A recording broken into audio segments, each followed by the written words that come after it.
Welcome back to the Nassaman Hockey Podcast. I apologize if my voice sounds like I should be recording a jazz podcast instead of a hockey podcast, but we're going to power through today with James Nichols, as always.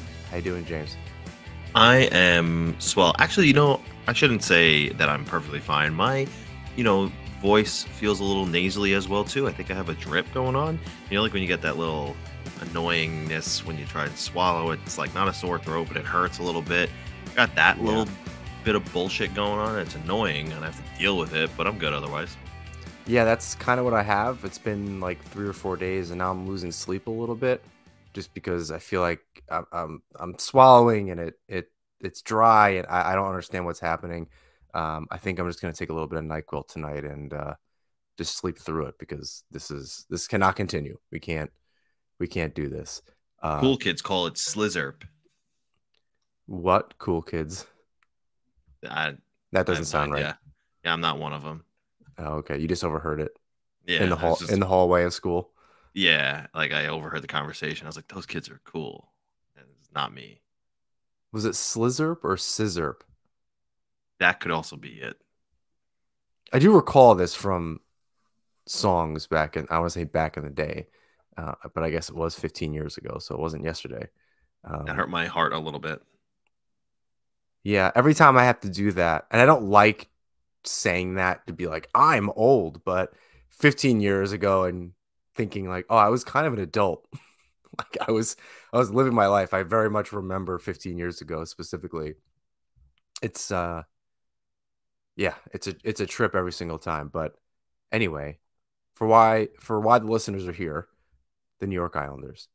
Oh, that's right. Right. I have a question for you before we dive into the last week and the last little bit of the good stretch that the Islanders have had recently. I put the question up on Twitter the other day. We had a few responses, but I wanted your take as well. Knowing what you know now about where the Islanders are, if you can go back in time to the beginning of the season, was that October 13th? Actually, however many, 6-7 months ago from today exactly, March 13th. You can go back to that time or tell yourself or somebody else about where the team is after the lackluster offseason, right? You're going into the season, you're a little disappointed. Nothing happened. You didn't land Goudreau. You didn't land Kadri. You're feeling like maybe the season's going to be a disaster. What would you tell yourself then without giving away too much information? I would have like. So you're asking, did I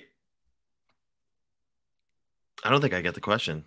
You can go back in time and tell yourself or a fan or us on the podcast in October what you know now, like where the team is, and like they're about to make the playoffs, or possibly make the playoffs. They have Bo Horvat now, but at that point, everyone I felt was kind of not negative, but down on the team. The team didn't land the big fish, but we know that now. What would you tell yourself 7-8 months ago about where the team is today? I would go back in time and say, listen, past me and John, who are considerably younger looking. Wow, look at that. No, I would say they got their guy, maybe a little too late, but they got their guy in Bo Horvat, and they're dealing with some injuries right now. They're better positioned than they were at this time last season, but they're fighting for their lives every single night from this point on. So we expected more out of Lou in the summer. He didn't exactly do it, and you're seeing a little bit of that bite him in the ass right now. But they're fighting, and they're playing meaningful games, and they're keeping it interesting and entertaining, and the boring hockey's kind of back. So that's fun. And well, go back more on that. It's biting them in the ass a little bit from the off season, because I have a specific reason why it's something that I think I said in the beginning of the season, or at least in the midst of the season. But talk about why you think it's biting him in the ass now. Yeah, just Look, Horvat wasn't going to be available last summer. He became available as the year developed, but he's brought some stability to the lineup in a leadership role, and he does a little bit of everything else too really well. Um, he's not finding the score sheet a ton right now, but he brings so much else to the table. And look, he's playing with Anders Lee and someone else every other night. Like it's not a knock on Anders Lee. It's just that there's no consistency in his line mates right now since Barzell went down. Um, but the fact of the matter is that Horvat has brought this new juice and stability to the lineup and excitement. And everybody else is kind of feeding off of it still. It died off for a little while and it's back. Maybe it's just a me against the world thing again.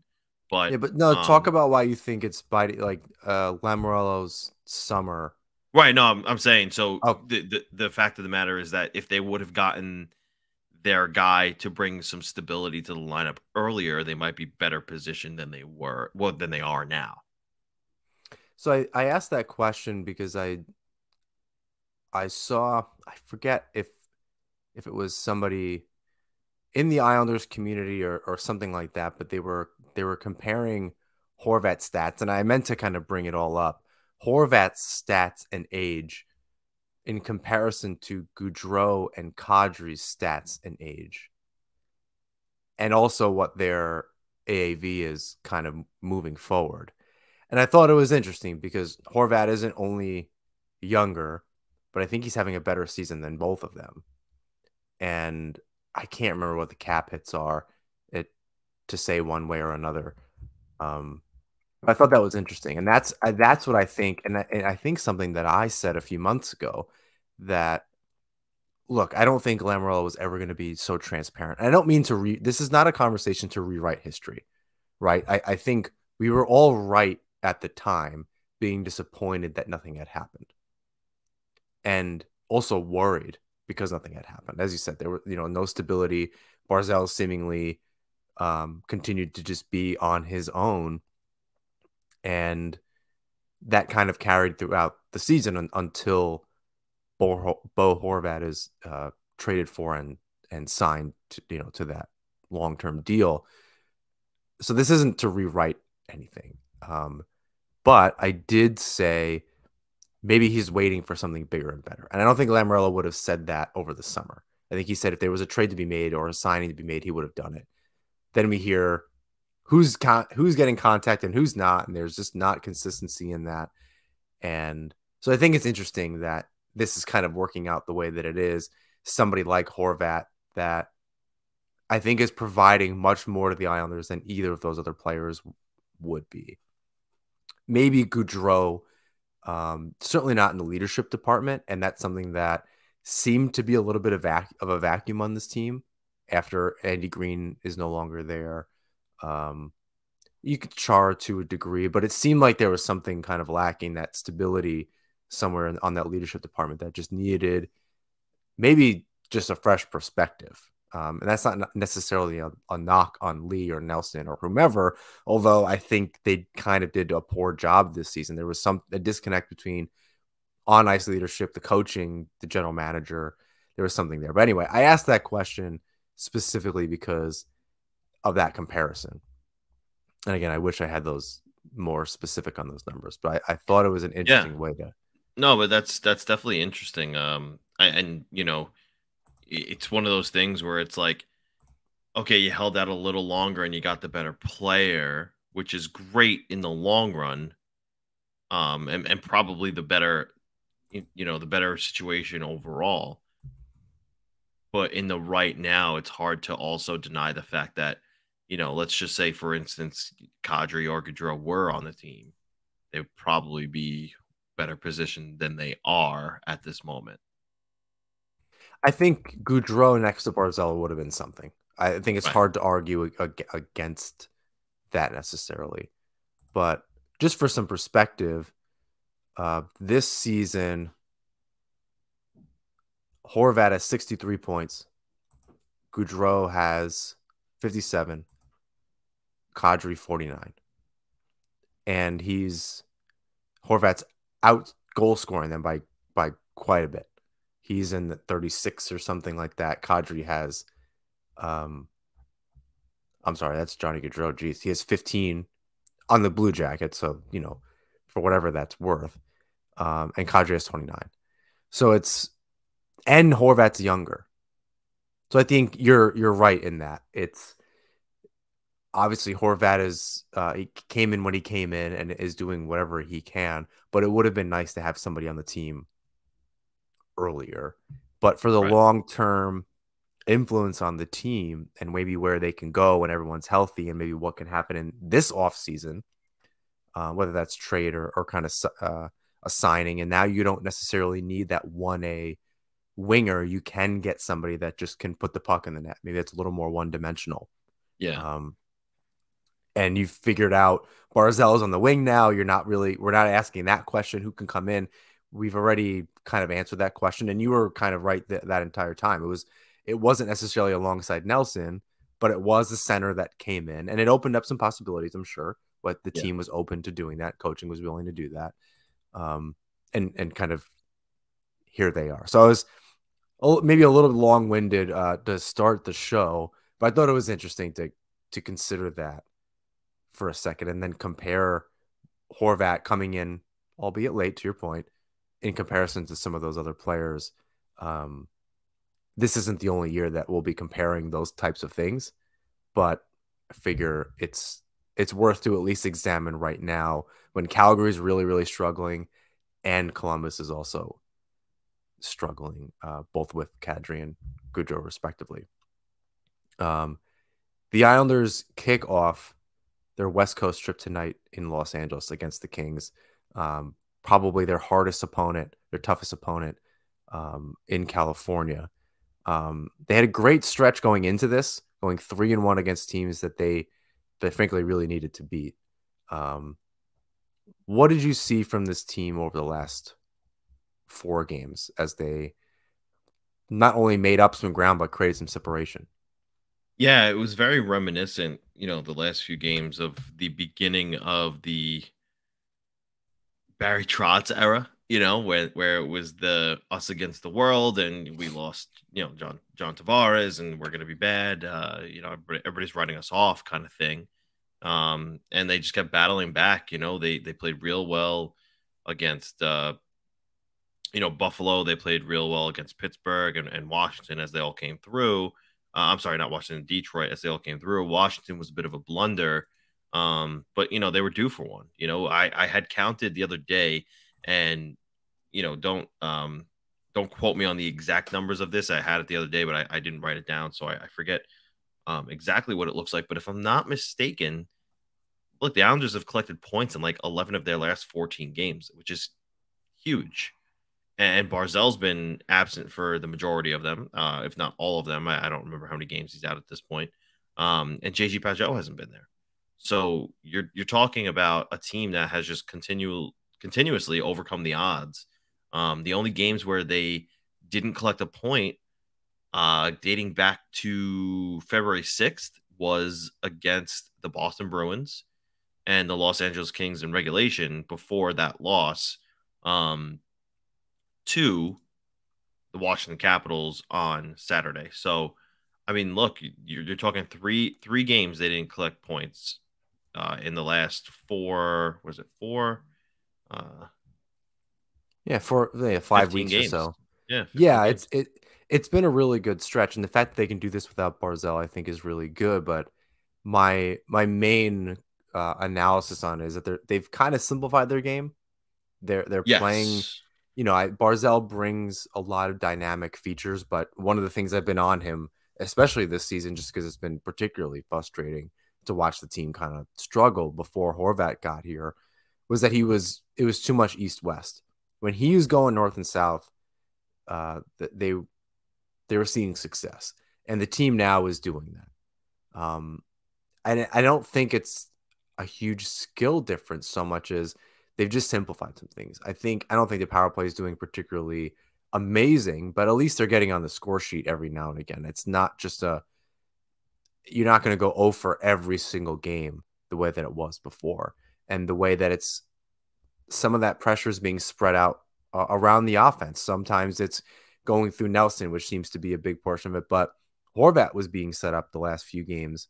I don't think against Washington, I didn't see him get too many chances on the power play, but it's Dobson, Nelson, and Horvat around the horn instead of everything going through Barzell, and that kind of being telegraphed a little bit. And teams know he's going to hold on to the puck. It's not like Ovechkin where he kind of just stands in one spot and just rips the shot as soon as he gets the puck. Barzell holds on to it. He's not known, he dusts it off as Butch Goring says, before getting rid of it, whether that's a pass or a shot. So without him in the lineup there, I think they've simplified their game. And that comeback win over Pittsburgh, I don't know if you had any comments on that in particular, I thought was indicative of what they can actually do, albeit it's against Tristan Jarry, if I'm not mistaken, who's had a terrible record against the New York Islanders over the last few years. Yeah. Any comments on that game in particular? I mean, look, you still have to shut down Crosby, Malkin, Letang, Jake Gensel. Like, they have a number of players on that team who can still do some damage. Not to mention they just got Mikael Granlund, who he's not an offensive powerhouse, but he makes that team better. So, at least in the short term. So, it's still impressive. And yeah, maybe Tristan Jarry doesn't have the best track record against the Islanders, but the positives outweigh the negatives in that instance in terms of how they handled Pittsburgh. Just and it's character win. It's classic Islanders overcoming the odds and positioning themselves well once again. Now they since then have fallen a little bit just because of that crucial loss to Washington. If they were gonna lose, you probably prefer them to lose to somebody else coming up like Los Angeles or Anaheim, because that's a 4-point game instead of a 2-point game. But they'll have to take care of business on the West Coast now because you know they got teams chomping at their heels. And now they're numerically tied with Pittsburgh in the standings. Not as far as points percentage. There's a lot of teams that actually have better points percentage than they do right now. So they're gonna have to continue to overcome those odds.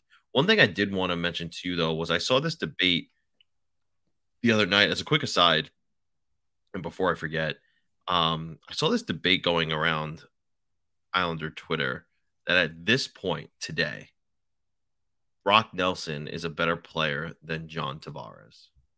And I thought that was interesting because we have always talked about, I wonder, what this team would be or look like with John Tavares still in the mix.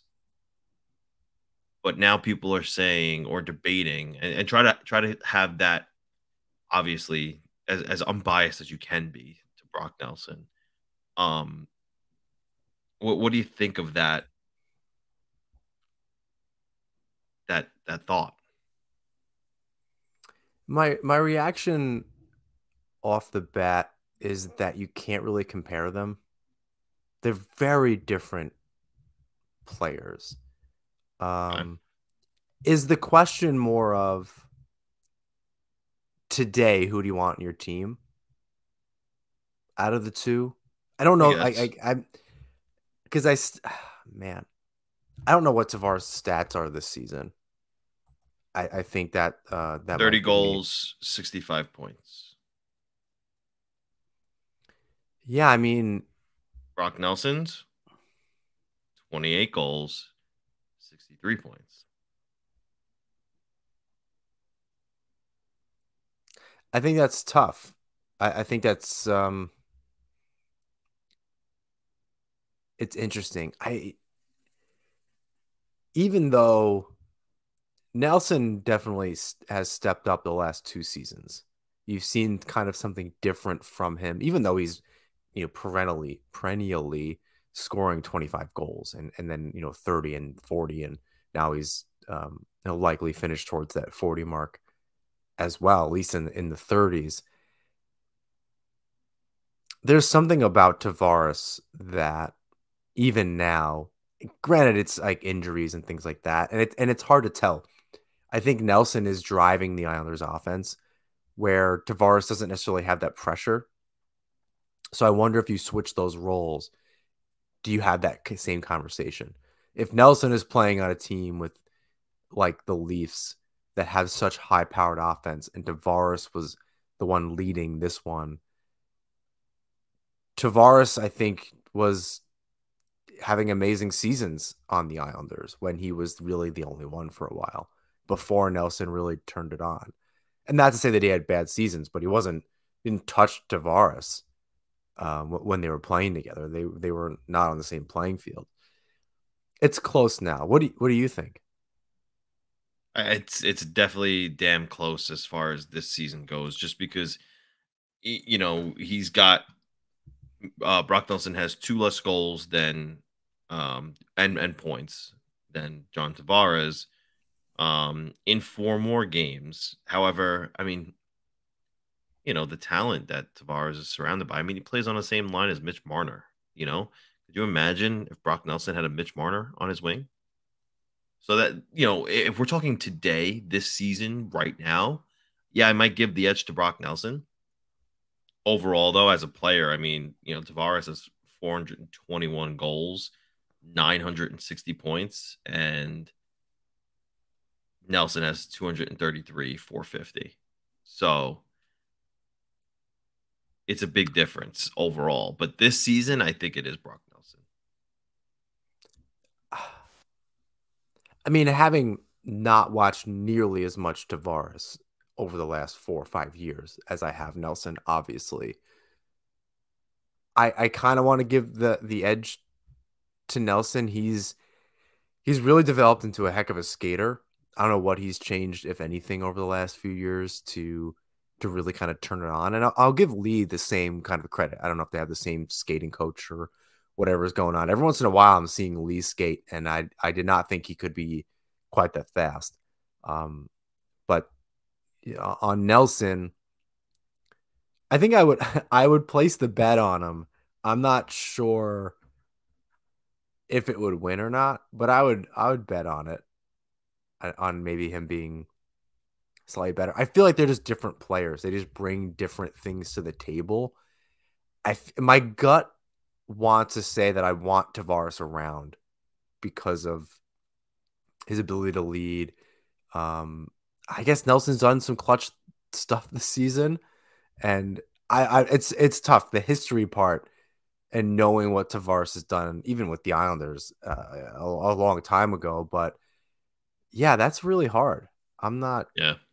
I'm not sure. I want it to be Nelson purely for poetic justice, but I'm not 100% It's a good debate. sure. I mean, they're both second line centers. They both have good wing. I don't think you could really can compare Lee and Marner. Obviously, those are not only are they not the same player, but Marner is very good at what he does. Lee is good at what he does. Marner is kind of on a different level there. Again, the players that he plays around, but even just on his own, he's quite the player. It's an interesting debate. I'm not 100% sure, to be honest. I think the history clouds me, and that's why I want to say Tavares. But given this season, it could be Lee. I'm like 50.1 to 49.9 on it. I'm not entirely sure. It's a good question, because it's not like it's not even comparing Barzell and Tavares, right? Like that's Right. not even that's an interesting debate. Drop us if you're on Twitter or you're on YouTube. Let us know what you think. I think that's an interesting debate. Definitely drop that in a comment or in a reply, or just tweet at us and tell us both of our takes are wrong. I don't really know that I answered the question. I kind of flip flopped a little bit, but yell at me about that. I suppose. Nassau in Hockey is brought to you by DraftKings. Are you ready for the underdogs, the upsets, and the unbelievable action from DraftKings Sportsbook? The biggest tournament in college basketball is here. Right now, new customers can bet just $5 on college hoops and get $200 in bonus bets instantly. Plus, for a limited time, all customers can score no sweat bets during round 1 and 2 of the tournament. Go to the app, opt in, and place a no sweat bet this weekend. If it doesn't hit, you'll get back a bonus bet up to $10. So download the DraftKings Sportsbook app now and sign up with code THPN. New customers can bet $5 and get $200 in bonus bets instantly, win or lose. Only at DraftKings Sportsbook with code THPN. Minimum age and eligibility restrictions apply. See show notes for details. A couple questions for you as well. Part of the success right now with the Islanders, even without Barzal and Pageau, who I think is expected to be back against the Kings.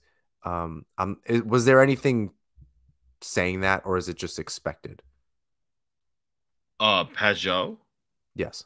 per Lambert, is hopeful that he'll play tomorrow. Hopeful. That was the word. I just wanted to make sure we were using the exact correct language, because if he doesn't play, if he doesn't play, it's obviously our fault. We're Right. definitely the one. Like, so I just That's how that works. Yeah, that's how that. We have Lamrell is just off camera here, giving me all the clues.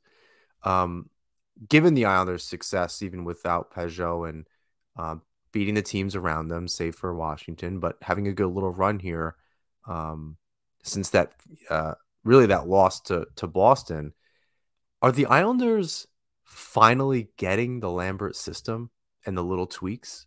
Are things finally starting to click a little bit? Yeah, I think that's right. You know, it was a growing pains kind of thing, and it was elongated. Sure, I think that they both, the team and the coach, had to adjust on at different times of the season. You know, at first it was Lambert trying to be completely offense. You know, oh, we know the defense. Let's just completely focus on offense, and we'll just apply the defense when needed. Um, Sometimes it worked, sometimes it was awful. Then they went to this transition where they tried to, you know, find a middle ground, and then they kind of reverted back to, you know, their Barry Trotzisms, and that seems to be what's working best. And integrating still these small offensive quirks or infusions that they have, and it's been kind of working. So it really is. It's so hard to put your finger on what their system has been this year, because it's changed in so many ways. Well, it's been chaotic. It really, Right. I dare I say there wasn't one, or at least they weren't understanding it or executing it right. I don't want Yeah, to. I think that's what it I is. don't want to pile on Lambert, and that's why I say, is it clicking? Right? It's we're It seeing a is lot. now. We're seeing a lot more structure get back in, and that's maybe Lambert's intent the entire time. I don't think, and even I think he even said recently that there weren't any major changes recently. Like, there's nothing that happened all of a sudden that they started to practice, not that they had all that much time for a while, to all of a sudden just change the way that this team was playing. That's simply just not the case. But something did click, and it may, because this started before Horvat got here and while Barzal, because Barzal, that's a much more recent. I guess it's adding up now, but Barzal and Horvat overlapped for maybe a handful of games before Barzal went down Right. with an injury. So something clicked even before that. It may have just been, it happened really even before the loss to Boston, right? That they started to pick it up a little bit, but it was against. I mean, it's funny. Again, we're like rewriting a little bit. So you said February 6th, and that's when that's because at that time they beat Seattle. I think we recorded the next night, and we're like, they have to win these next 3 games, and then they lost them all, and we Yeah. nearly blew a fucking gasket. Yeah. We were losing our. We're like, this is right before a Horvat thing, and we were like, there's no way. Like, this team is going nowhere. Like, do they sell? Who are they selling? You can go back a few weeks and listen to the show. I'm sure we were, kind of going crazy a little bit. So I almost want to say it was that loss to Boston. They beat Pittsburgh, and that was good, and they collect points. But that at that point, that's before Horvat's traded. And then they go into a little bit of okay, we're collecting points. They beat Pittsburgh again. And maybe that Pittsburgh game was the start of something, and that loss really kind of, okay, we got to buckle down. They beat Pittsburgh again. They beat Winnipeg twice. Um, they're starting to lose to good teams, but also beat some good teams. Um, then you kind of get into like, okay, they're rolling a little bit now, getting into March, and that's starting to be that good sign. When was the trade deadline? That was March 3rd, I thought and so. I had said to you, I said by February 15th, I believe I said, the Islanders will know if they were buyers or sellers. They lost those games like you mentioned, and to that point, at that moment I was convinced that why would you add? Yet here we are in bizarro world where Yeah, well, then they go they've on and clawed they out of that ditch they were in somehow. yeah, like I said, they beat some good teams, they lost to some good teams, but they had a tough stretch there between the Pittsburgh Yeah. game and the Minnesota game to end February. They Again, they beat Winnipeg twice, which is and shut them out one of those times. The defense started to turn it on a little bit there. They were they allowed no goals against Winnipeg, one or two including the shootout, but one against Minnesota, one against Detroit, two against Buffalo. They were starting to really kind of turn on a little bit getting into March.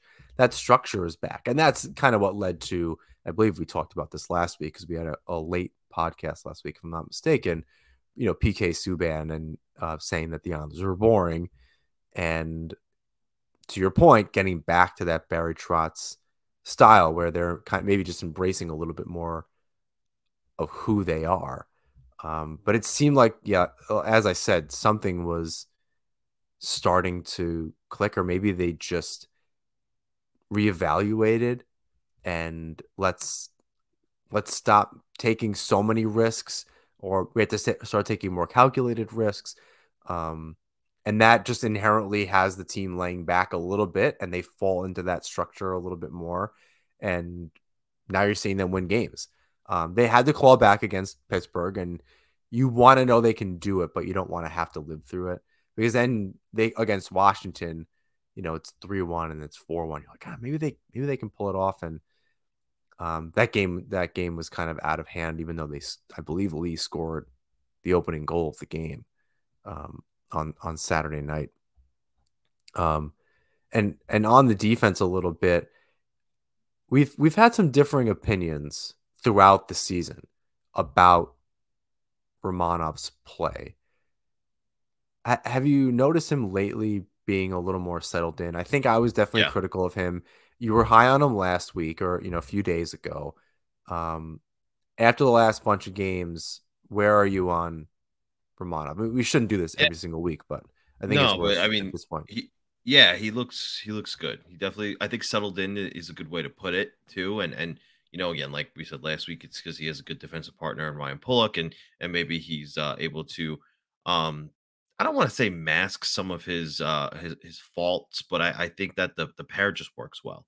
So Romanov definitely has settled in well. I think he's not just settled in though; he's stepped up his game. Um, maybe he's moving the puck with a little more confidence and making his plays with a little more confidence in his own end as well, which certainly helps. And it always helps when the team is winning too, because they are as of late.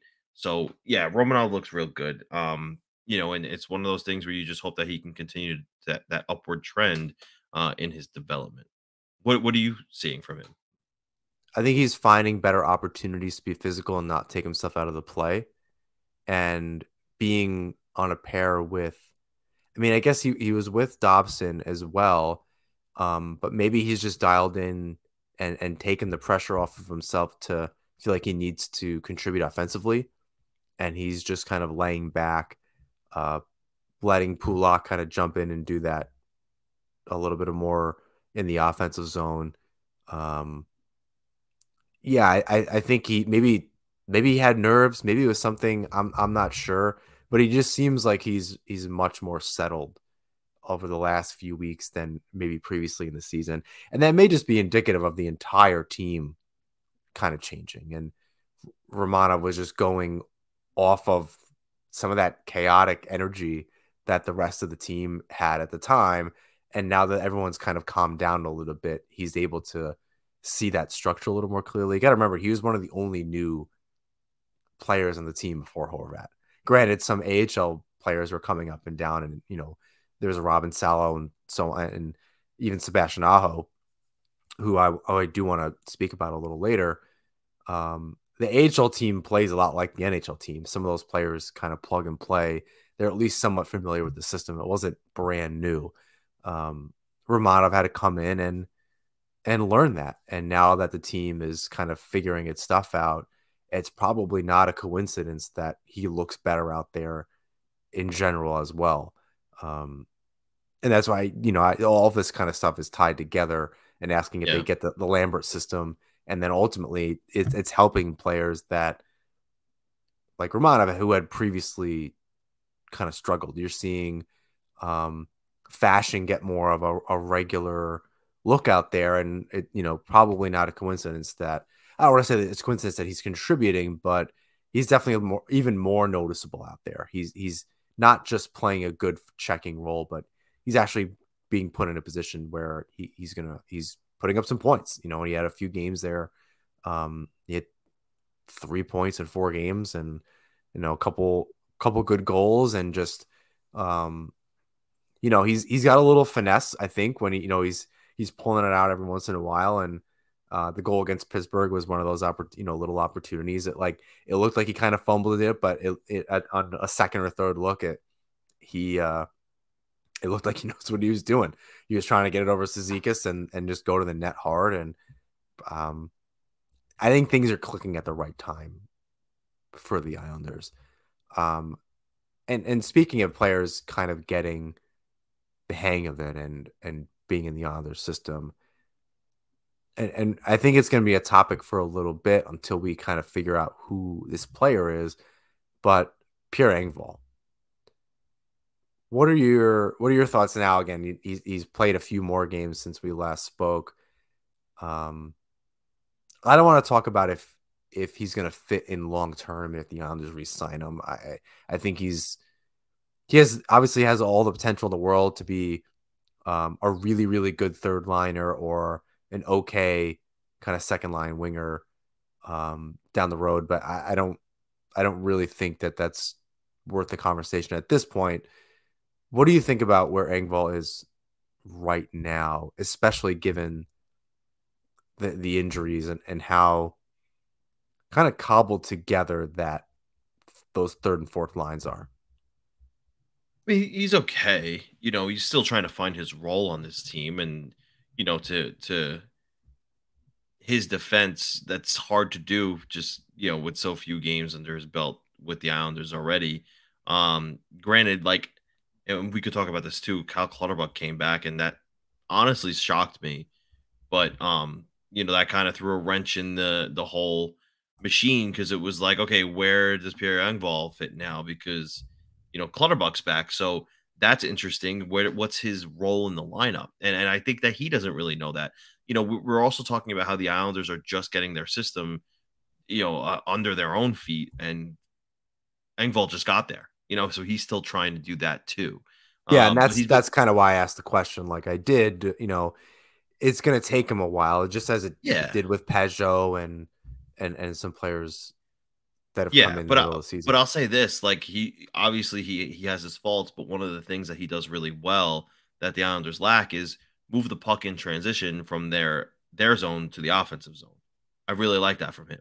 So I have confidence that he'll figure it out, and I have confidence that he'll be a regular in the lineup at some point when this team is fully healthy. But he just has to put it all together, and that's, again, not easy to do in his situation where he's on the first line one game, on the third line the next. I think he's on the fourth line tomorrow. Um, so he doesn't really know what his role is here yet, and it isn't his fault. And I'm sure if you asked him in the locker room, he'll say it's not an excuse. He needs to be better. But he's also not horrible. Like, if you're asking me who comes out of the lineup when they're fully healthy between, Engval, Josh Bailey, Simone Holmstrom, I'm not picking Engval. I'm probably picking Holmstrom. I think I'd be more on Bailey to come out I of the have to lineup, say, but and we don't have to. This doesn't have to be a long-winded thing. we Bailey can. But has stepped it up a little bit. Not like in a bottom top, six but role, yeah, yeah, I mean, I think that's what we had been saying for quite a while is that if you're gonna play him, it has to be in a limited role, and there are just players that should um, be in the lineup instead of him. You're probably right. I'd be okay with either Holmstrom or Bailey out of the lineup. I think that's totally fine. Engvall, I think he did score um, off of maybe that's who scored in the Washington game because it was off of a yeah, it player's was. stick. Um, and it wasn't Lee. Lee was in against Pittsburgh. I No, believe he had, that was his first as an Islander. yeah, Engvall was against Washington was his first as an Islander, and off of a Capitals defenseman's stick, but it all looks the same on the score sheet. Um, I think I want to see more of that. He definitely has that skating ability, as you Yeah, said, to just kind of like move that puck in transition. But you just need to see it a little more consistently. He's looks a little lost out there at times. It looks like he's just a big body, and I'd like him to get more involved with that. I know it's when you're a big player, I think you're just expected to do that stuff, even if it's not your game. But for how the Islanders play, nearly everybody gets involved on that side of the puck or on that side of the game. You have to find a way to get involved physically in the game. And when you're 6'5", it just comes with the territory. And he knows that by now. That's been a criticism of his from, obviously his entire career in Toronto. So I'd like to see him do that and create more space for himself and his line mates. yeah, I think he's getting there as far as obviously scoring a goal, but just contributing and being a little more noticeable. I feel like he's a little invisible at times. And again, for a really like literally a big player, he needs to be a little more noticeable on the ice. I'm like looking for him out there, and sometimes I find it difficult to, you know, you can almost tell when you pay attention, you watch enough games, you can tell by a player's like skating or things like that. And sometimes I'm still trying to look for him out there, and I know this team by and large, even if they didn't have numbers like or nameplates like who everybody is, but I find it a little hard right now to pick him out unless he's really going. Um, I find it a little difficult. Um, I do. So you said you were surprised about Clutterbuck returning. Um, say a little bit more about that because I was thinking about that as well. yeah. I think we were all surprised, right? Because it was just like we heard he was out indefinitely, and then we knew he was going to be or we heard he was working out and everything, and he was around the team and whatnot. But I just didn't think he was coming back this season, and with how many injuries he's had, and how often, um, we've had the conversation of, is he done? I really thought this was it. Like I really thought this was it. I know he's got another year on that contract, but he just feels like one of the candidates to be, you know, he spends a year on injured reserve and retires the following season, next year. So I was surprised he came back. Again, we don't know anything when it comes to Lamorello or whatever. So we didn't know the extent of his injury. But I really I was surprised to see him come back because again, he has such a hard time, at least this season, and last season, staying healthy. And when you see a number of injuries pile up like that, you don't typically see that player return, and get back into the lineup the way he has. Um, and then not to mention he gets back on the first line in his return. And it was more about Engval not really playing well that game up there and moving him down the lineup. But Yeah, I don't know. It's just one of those things now where every time he's on the ice, I kind of like wince. Like I hope he doesn't, I don't know, block a shot that puts him out for the next 6 weeks, or take a hit that's gonna, I don't know, break something. It was just odd to me. I I definitely agree with that, and I'm definitely doing a little bit of wincing and paying a little bit more attention to him out there. He does look pretty good so far, and he even said it took him, from the first to the second period was a little different, and by the end of the game, he was starting to feel it a little bit. And I definitely agree that next season, one way or another, he'll likely not be in the lineup as much, if not just on LTIR, maybe the entire season. But I'll say this about his return. I don't think, and again, we don't know anything, but I'll say this anyway. I don't think it was a coincidence that when the Islanders started to turn it around and start locking down that playoff spot, Clutterbuck said, I'm going to be here for this run. Even if I can't play the entire playoffs, I'm going to help this team make the playoffs one way or come hell or high water, even if I get hurt again. And whether, regardless of what happens next season is up in the air. That's a I good I point. I personally think it's IR LTIR, open up the cap space and just be able to maybe stay around the team or whatever. But I think he wanted to be involved and he was cleared to play. And he said, I want to, I don't know what next season is. I don't know what this, no one knows how next season will go. And that's not a knock on the team, right? No one knows. You've seen really good teams just not make the playoffs or whatever. Um, Last season was a good example, 100 points to get into the playoffs, and this year is looking like low 90s, which is a huge, that's a, 5, 8 point drop from 100 points, depending on where it winds up being 5 or 10 points. So, yeah, I think he just wanted to be involved and help the team make it to the playoffs. And then if he can, stays healthy and can stay involved in any kind of playoff run, he was going to go out trying. He doesn't strike me as the type of person that was just going to, oh, we'll wait and see. I'm more, he doesn't. I don't think he cares about games played.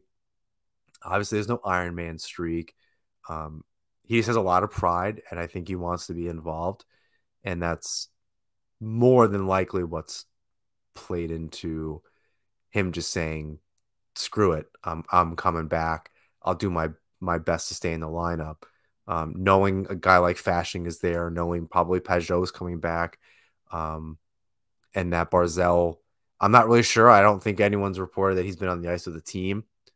He may be skating on his own. I'm not entirely sure if we know what the injury is on that.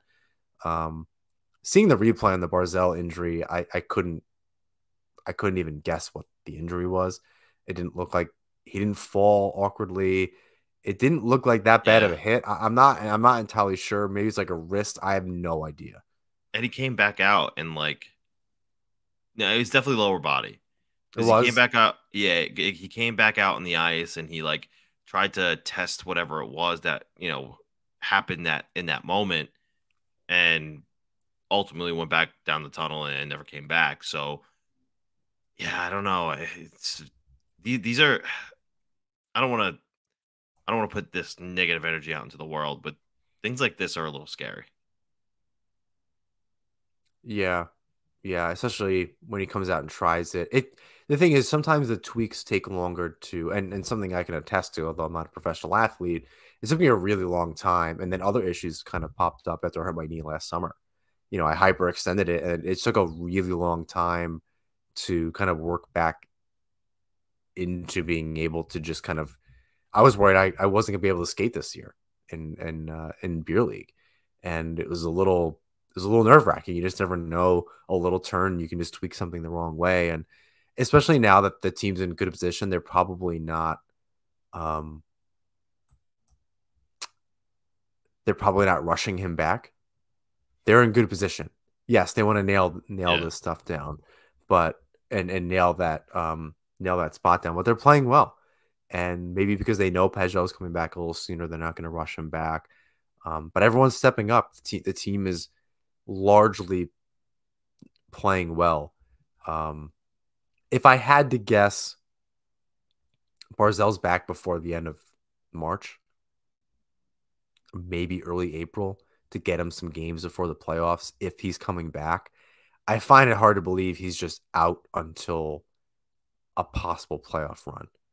That That's it just interesting because because you the don't other know, day, like it's not like nailed down yet. So you like, do you rush him and risk? He starts his contract, the big contract next year.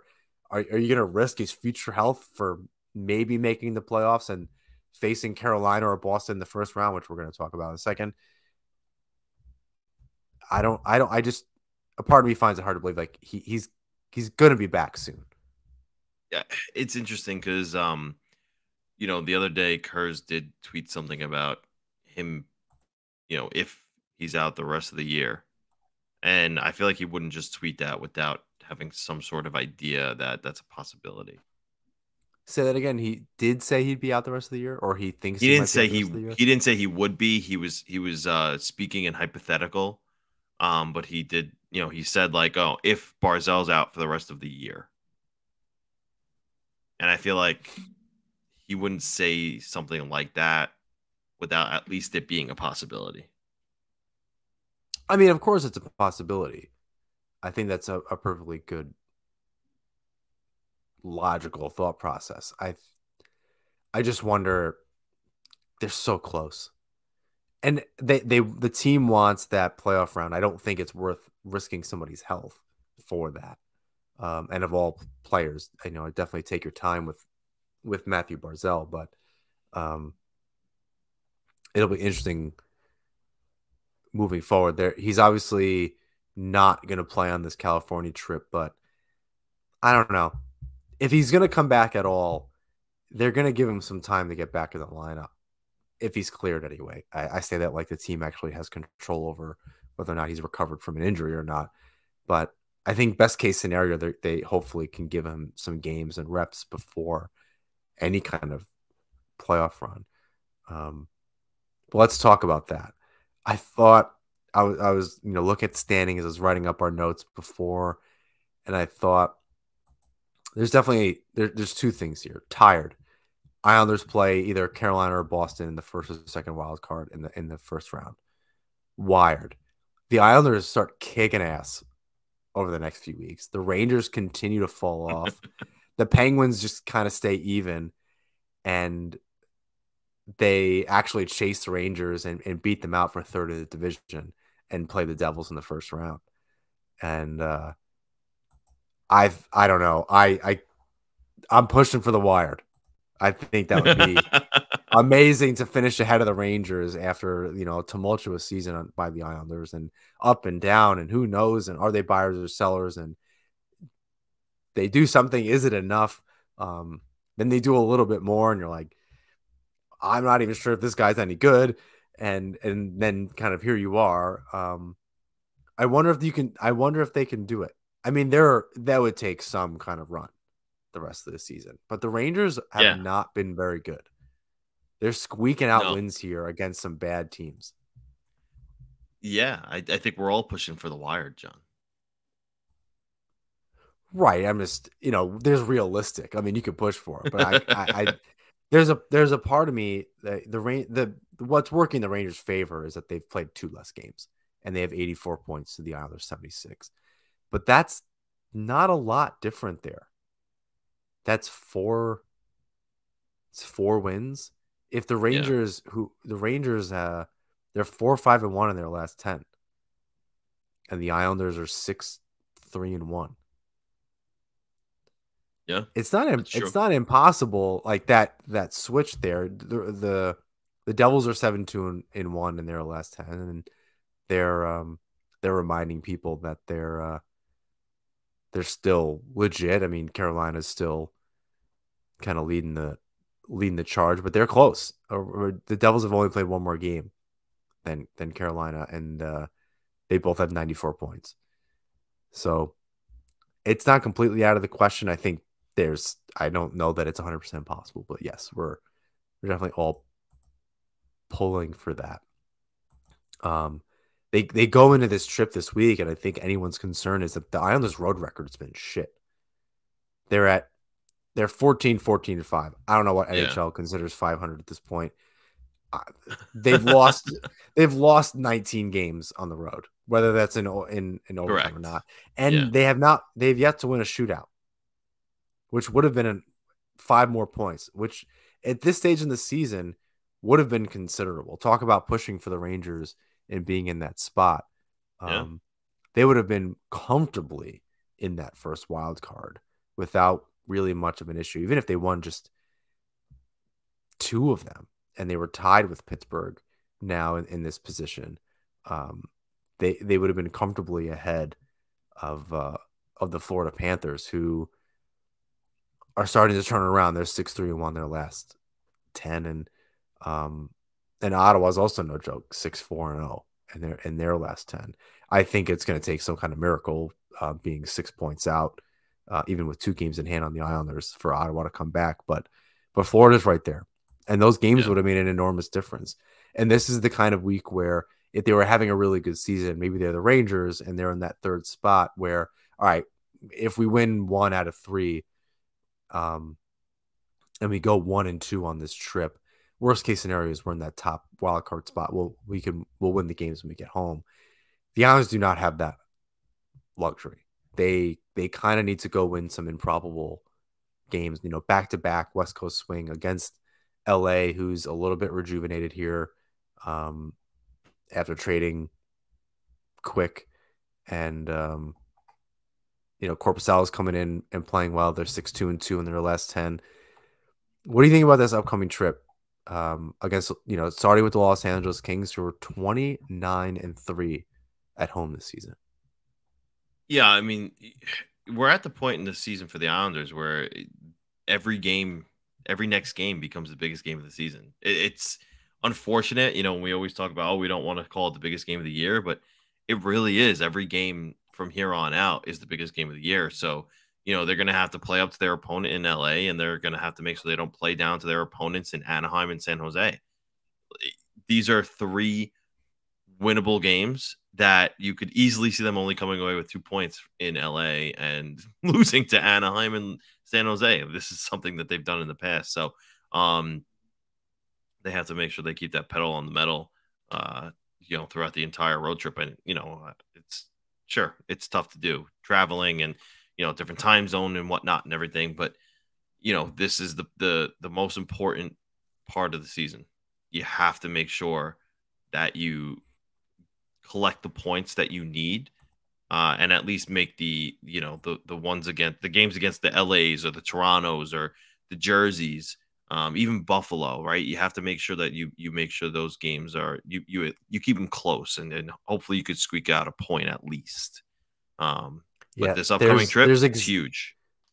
there's exactly a month left in the season. So you're right. Every game Yes. is the biggest game, and there it's a pretty even split. Maybe they play a few more games on the road than they do at home, which doesn't really spell success for the Islanders. They have 2 sets of back-to-backs in 2 weeks. So this week and next week they have a back-to-back. And talking about keeping Varlamov, with things this close, it's really important that they're able to kind of depend on both Yeah. goalies, and they do have some time where they have 2 days rather in between games, but they're also traveling, so it's not as rosy as it looks. This is going to be a tough. They're back. They're at home. They're on the road, um, on and off between now and the rest of the season, and it's not going to be easy at all. Um, 8 games on the road, 6 games at home to finish the year. yeah, and I think they're primarily games against teams lower than them in the standings, which is good, but their road record is terrible this season, or at least not good enough. They can't be.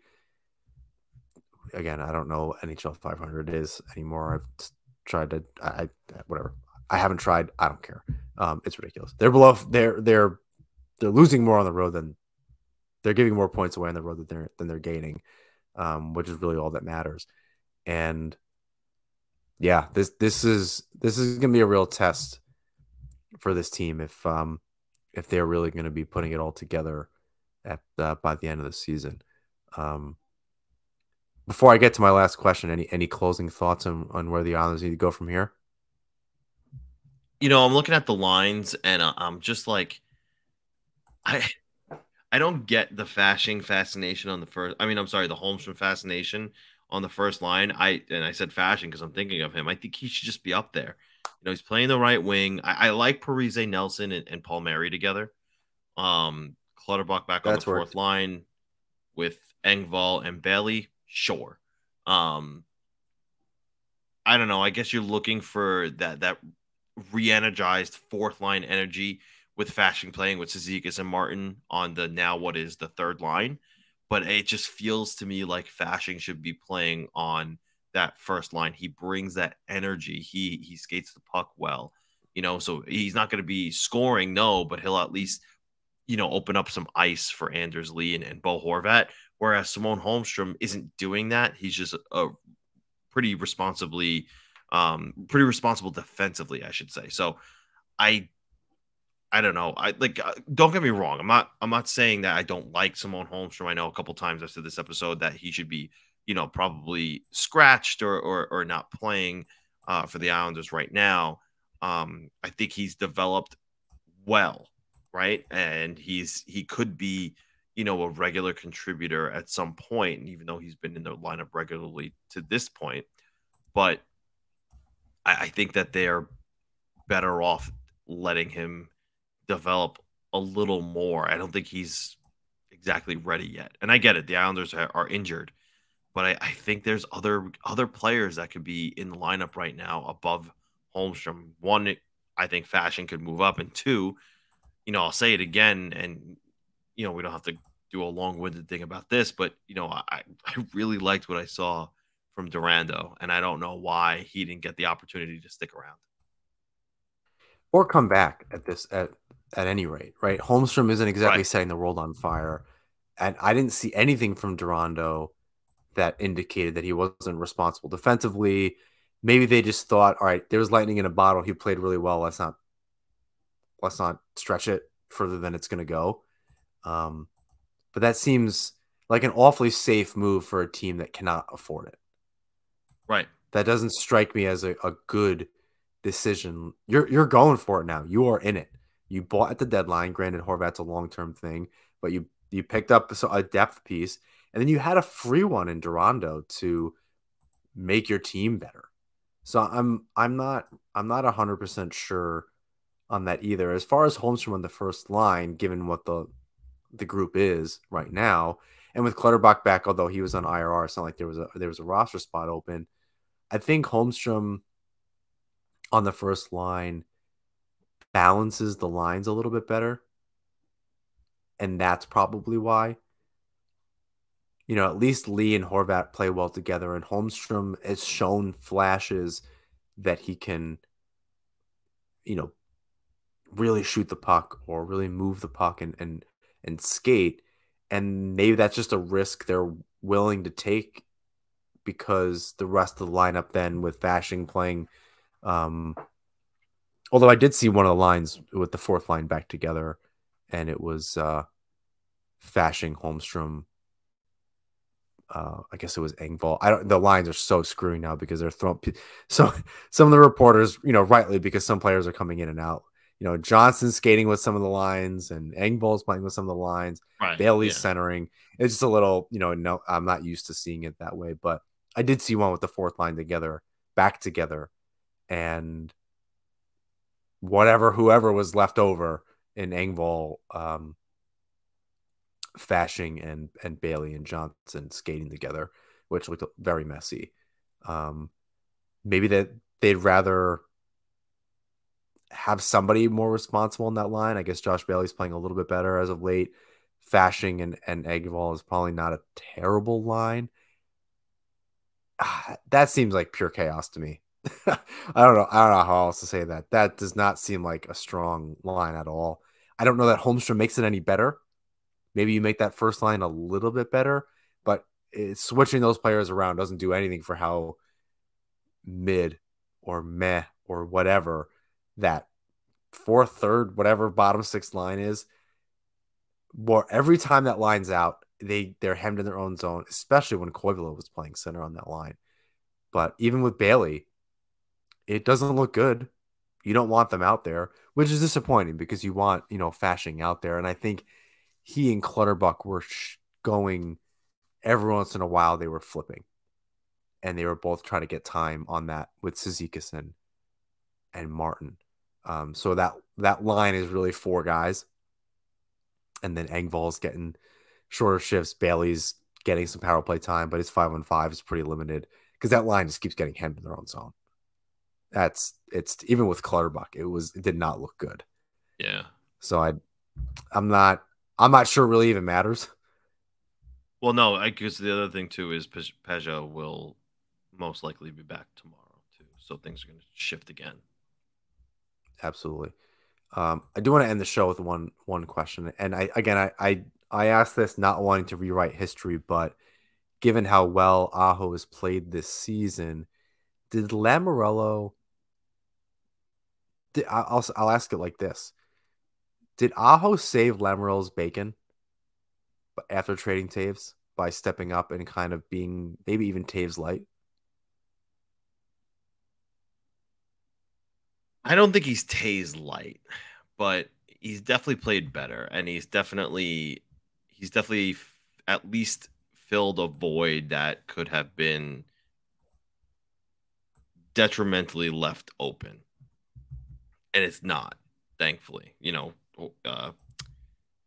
Aho's played well enough to not boo him out of the off the ice, and he's skated the puck well in transition, and he's created a little bit offensively, and he's not completely unreliable in his own end anymore. So it's interesting too, because I think that we said earlier in the year that it was a result of him playing better, or in a system that fits him better, with Lambert trying to do more run and gun. And now that's changed a little bit back to a more reserved style of play, and he's still playing well. So he's definitely developed well. Um, I don't think he's Tays light, but in terms of if he saved Lamoriello's behind, yeah, a little bit. He didn't get anybody to fill that role, and he made it where he gambled on his own and made it an internal competition, and he won out. So it was like, I don't know, he was like the last resort, right? It was Salo, a couple other guys got a run, and then they were just like, okay, Aho, like, let's see what you got. And he's stuck. But after that, who was it going to be? Maybe Bolduc or whatever. But can you rely on him heading into the playoffs right now? Like, he's developing great, sure, but I don't know. Like, that's a tough ask. Aho's at least been around a little bit, so. Yeah, I was thinking about that as we were talking, and um, again, trying not to rewrite the history, and that's why I asked it that way. Where Aho saved, maybe a season too late, saved Lamoriello's bacon a little bit. Um, stepping up and kind of filling a void in the back end, and that's a Letty trade as well, and that offensive defenseman like Dobson, I think is still playing really well. He's not where he was maybe by December of this last year. He's definitely slowed down a little bit. He's not having the same season that he did last year. At least he's not nearly as noticeable, even with a little bit of the run and gun. But as that team has kind of fallen back into, as you said, into that structure, maybe both of those players are starting to find a little bit of a different day-to-day, game-to-game role in the team. So where they may not be as noticeable, which is okay, right? Because they're winning hockey games. And obviously, if you asked any of them what matters most, compared to last season, no, what your points to drop. It's like, yeah, well, we're winning games and we might make the playoffs. So I'm not really concerned about my home point production. Although I'm sure he'd find a way to say that much nicer and more political, in fear of what Lamoriello may do, but we'll never know. You all set on this episode, bud? I think that's it. I'm hungry. Part of me is always, you're hungry. Yeah, I like slammed dinner right before this, and it was a little bit of a mistake. because I felt a little full and sluggish this episode, on top of not feeling well and being tired. But yeah, if that's all we got here, we can shut her down. Please rate, review, subscribe wherever you listen to or watch the show. Thank you to those who are commenting on YouTube. That definitely rules. I love seeing those comments over the course of the day. Hell yeah. It's cool seeing even some people on Twitter saying I'm watching the show. I think it's cool. Yeah. We have Love I that. know we have like an okay following. I don't know how we're supposed to pat ourselves on the back with that. We know people listen to the show. We know people watch the show, but sometimes when people actually interact, like they're taking that next level. Obviously, if you're listening to an Islanders podcast, you're a crazy fan, but it's that, I don't know. It does mean a lot. It doesn't go unnoticed. Like we love when people interact and all that kind of stuff. So I guess even if you're yelling at us, and as Adam Wild said on SDPN, or an SDP rather, the not the comment section, he called it something else. Not the celebration. I can't think of the word. I'm ruining the joke, so we probably should just end the show here. You can you can follow us on Twitter, Instagram, and YouTube at Nassman Hockey. You can find James work at the fourth period, and make sure you check out Isles Fix, an excellent created Islanders newsletter, and make sure you pick up Joe Bono's book, A to Z Islanders. We got to schedule him to be on the show soon. That would be that'd be a lot of fun. I got to find out where Kasparaitis is in this book. I have to figure that out. I still don't know. But James, bring us home. Until next time, John, get the punchline.